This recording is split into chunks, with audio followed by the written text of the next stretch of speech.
The Power of Habit by Charles Duhigg. Duhigg? I don't know how to say it. So it's funny. I don't actually remember loving reading this book too much because it's all about facts and routines and cues and rewards, and it's not like an exciting read. But what I did do was take some notes from my favorite points from this book, and they've been really, really life changing.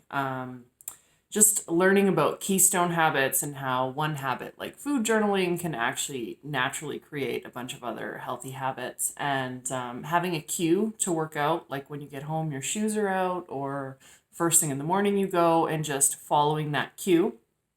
And it helped me figure out that at work, when I would go to the snack room, there was a lot of free food. Teaching in high schools, there was always free food, and it was just boredom. It was boredom that made me get up and go. It was something to do. So once I figured out that cue and reward, I could change the routine that gave me the same reward when I was bored instead of going for the snacks.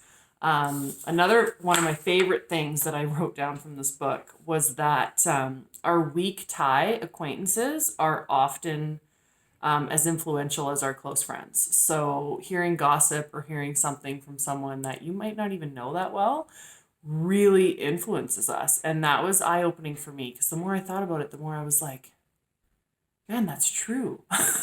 And it's such a flaw just with being human. I think we hear something and you attach a value to it and you just think, like, oh yeah, that's got to be right. I heard it. That's a good guy. But really, we put too much weight on weak tie acquaintances that we really don't even know, and we might not even know where they heard it from. So I really stopped doing that, which was awesome. So I do highly recommend this book. It is pretty thick, and there was definitely a couple chapters that I just skimmed, but there was some chapters that just really, really resonated with me. And it's not a book I've ever read a second time because I took such good notes on my favorite points. There was another story about Michael Phelps and his swimming. Obviously, he's the Olympic gold medalist. And he would just play the videotape, and he would rehearse with his coach, and he would have the videotape in his head of him, going through what he was going to do. So when the nerves kicked in and everything, he just had to play the videotape like he did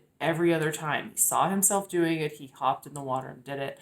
And I really applied that to my fighting when I read this book, and it really helped because if you can't picture yourself doing something, it's going to be a lot harder to do, especially when the nerves kick in. So yeah, The Power of Habit, definitely recommend, even if there's just a summary somewhere, or a synopsis. But it is worth having the book and highlighting your favorite points because it's straight to the point. It's really simple, and it will help you look at things differently. So hope you enjoy.